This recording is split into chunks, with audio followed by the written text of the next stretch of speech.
Freakonomics Radio is sponsored by Southern New Hampshire University. The best investments are the ones you make in yourself, and no one knows that better than Southern New Hampshire University.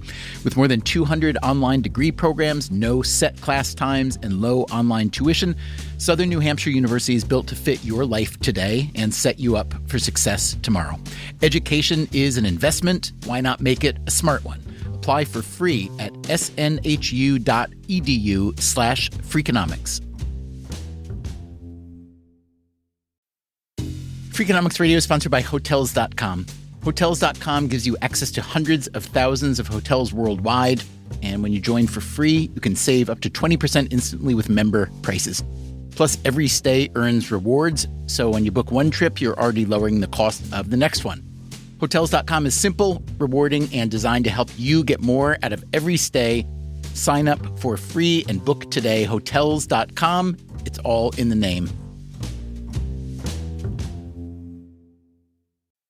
Freakonomics Radio is sponsored by Amica. You know what they say, if you want to go fast, go alone. If you want to go far, go together. So go with Amica and get coverage from a mutual insurer that's built for their customers, one that looks after what's important to you together. Auto, home, life, and more, coverage that fits your unique needs. Amica helps you protect what matters most. Visit amica.com and get a quote today.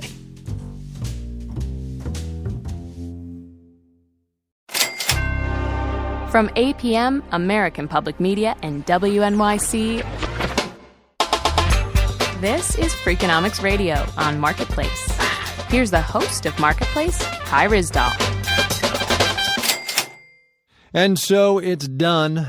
The New Hampshire primary. Mitt Romney had it wrapped up pretty early last night, so all the who got how many votes and what it all means in the grand political scheme of things has been done to death by now. So we're not gonna.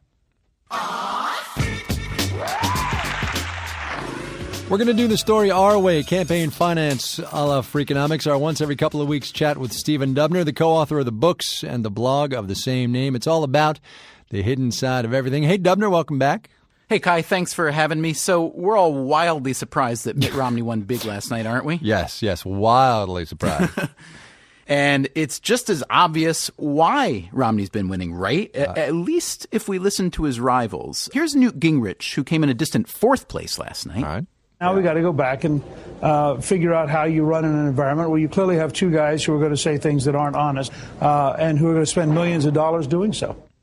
And here's Rick Santorum, who finished fifth in New Hampshire. I'm a little bit behind the curve in the sense that Governor Romney has been spending a lot of money. Well, it's not like they're wrong, right, Dubner? I mean, Romney does have right. Romney has deep pockets, and just today, right, his campaign said we raised almost $24 million in the last 3 months, in the last quarter. That's right. And so that makes more than $50 million for 2011. And in previous campaigns that he's run for senator, governor, and president, Romney has spent $54 million of his own money. But you know who else put a lot of money into their campaigns? Let me give you a few lovely names. Steve Forbes, yes, Linda McMahon, Meg Whitman. And you know what? None of them won anything, did they? Okay, so this is the hidden side of everything part. Is that what we're going here? This is the hidden side of everything. Here's what I want to tell you today, Kai. Money does not buy elections, at least nowhere near what we've always been told. Here's Steve Levitt, who's my Freakonomics co-author. He once conducted a study of congressional elections where he tried to isolate the effect of campaign spending from all the other factors. When a candidate doubled their spending, holding everything else constant, they only got an extra 1% of the popular vote.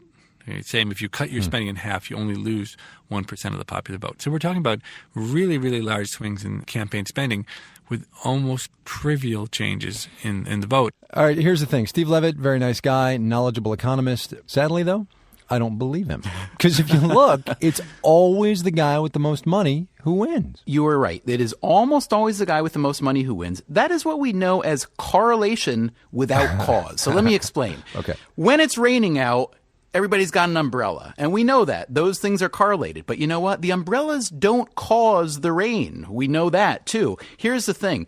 Winning an election and raising money do go together, but it doesn't seem as though money actually causes the winning either. It's just that the kind of candidate who's attractive to voters also ends up along the way attracting a lot of money. And the losing candidate, nobody wants to give money to that guy. Right. It makes sense. But what happens when you tell politicians this? I mean, this can't be a message that they want to hear, right? Yeah, no politician is going to step forward and say, please don't send me your money. Right, I don't want it. I will not use it. You know, look, campaign fundraising has become an arms race. And as in any arms race, the first casualty is logic, right? But let's look past New Hampshire back to Iowa last week. Here's some good evidence for these politicians. Rick Perry spent $4.3 million on advertising there, which was nearly triple what Romney spent, and he got 10% of the vote. Rick Santorum, on the other hand, spent only $30,000 for ads in Iowa, and he lost to Romney by just 8 votes. So much for the money argument. All right. So far, this is a lot of you talking about politicians and money. Did you actually talk to any politicians about money?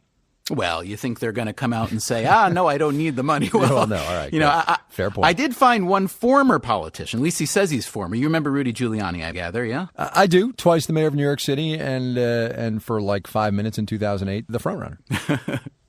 That's right. Well, I asked him if money buys elections. So campaign spending doesn't mean anything because you can spend it incorrectly. I have lost an election by spending it wrong. I won an election, my first election that I won when I was outspent in a Republican primary. We can see recently in Mike Bloomberg's election. Mike Bloomberg spent $100 million, and he won by 4%. So I asked Giuliani, what advice he would give to candidates. I tell candidates, it's always better to be the candidate with the most money, but you can win without it. To finish the sentence, it's better to be the candidate with the most money because that means you're the most popular, right? People like you the best. That's exactly right. Yeah. It's like saying it's better to be the radio show host with the most money, but really what you want to be is the most popular. So, and sometimes that goes together. I don't know. Sometimes it does. Sometimes it does. Stephen Dubner, Freakonomics.com is the website. He's back in a couple of weeks. Dubner, we'll see you. Thanks, Kai.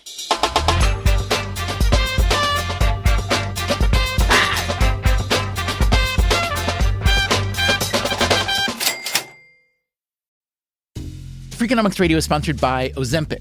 Innovation happens through rethinking what's possible, and when it comes to GLP-1s, Ozempic pill does just that.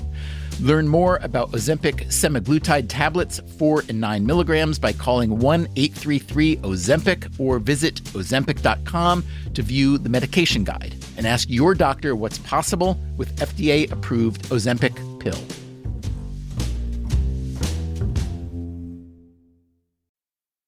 Freakonomics Radio is sponsored by Vitamix. According to the LA Times, the average American home contains 300,000 items, including a staggering number of appliances. All those gadgets, just clutter. But there's one tool that delivers what a dozen others only promise. From pureeing to chopping, Vitamix blenders bring the power of an entire kitchen to your countertop, offering enduring performance and precision you can count on. In a world full of clutter, do more with less. Visit Vitamix.com and shop now. The Colonel's cooked up a new $10 bucket of the day just for you. Monday, 24 nuggets for $10. Tuesday, 8-piece fried chicken for $10. Wednesday, 10 wings for $10. Thursday, 8 tenders for $10. Friday, 24 nuggets for... Oh, you guessed it, didn't you? $10. The $10 bucket of the day deal. Every weekday. Only at KFC. It's finger-licking good. Prices and participation vary while supplies last. Not available on third-party ordering platforms. Tax extra.